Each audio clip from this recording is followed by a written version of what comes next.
बातमी पुण्यात आहे। पुण्यात सुद्धा गांजा जप्त करण्यात आलेला आहे। बाणेरमध्ये गांजा जप्त करण्यात आलेला आहे। गांजाची या जप्त करण्यात आलेल्या किंमत जी आहे ती एकूण 5,56,000 रुपये आहे। 26 वर्षीय अर्जुन ओटीघर या गांजा बाळगल्या प्रकरणी अटकेत आहे।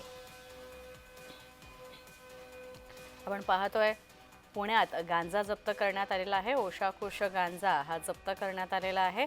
साधारण 5,56,000हून अधिक 5.5 लाखांहून अधिक किंमत आहे या जप्त करण्यात आलेल्या गांजाची।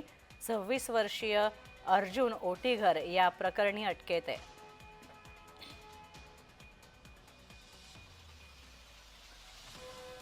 आपण पाहतोय राज्यात हल्ली ड्रग्सचा विळखा वाढतोय। अनेक तरुणांना या ड्रग्सचं व्यसन लागलेलं आहे। गांजाची तस्करी सुद्धा होते। हजारो किलो गांजा जप्त होतोय। विविध कारवायांमध्ये राज्यात ठिकठिकाणी पोलिसांतर्फे कारवाया करण्यात येत आहेत आणि यात मोठ्या प्रमाणावर गांजा आणि इतर ड्रग्स जप्त होत आहेत। पुण्यातली ही घटना आपण पाहतोय।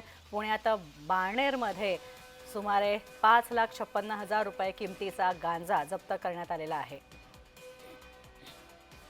रोहन कदम आमचे पुण्याचे प्रतिनिधी आमच्या सोबत आहेत। तर रोहन, काय माहिती आहे? पुण्यात एवढ्या मोठ्या प्रमाणावर गांजा जप्त करण्यात आलेला आहे।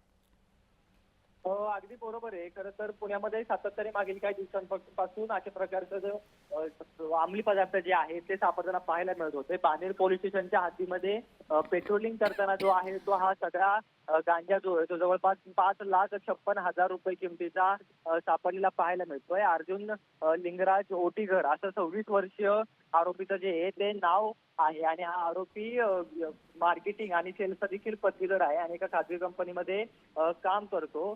पुणे पोलिसांनी पेट्रोलिंग करत असताना रात्रीच्या सुमारास हा सगळा गांजा जो आहे तो पकडलेला आहे आणि हा हायड्रोफोनिक गांजा आहे। गांजाचे विविध प्रकार असतात आणि त्यातला हा हायड्रोफोनिक प्रकारचा गांजा असल्याची माहिती जी आहे ती पोलिसांकडून सध्याच्या घडीला मिळते।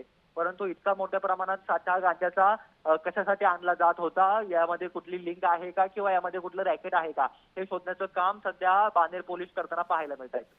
धन्यवाद रोहन या सगळ्या माहितीबद्दल। तर आपण पाहतो हायड्रोसोनिक गांजा, ओशाकुश गांजा हा जप्त करण्यात आलेला आहे। पुण्यात बाणेरमधनं हा गांजा जप्त करण्यात आला आहे।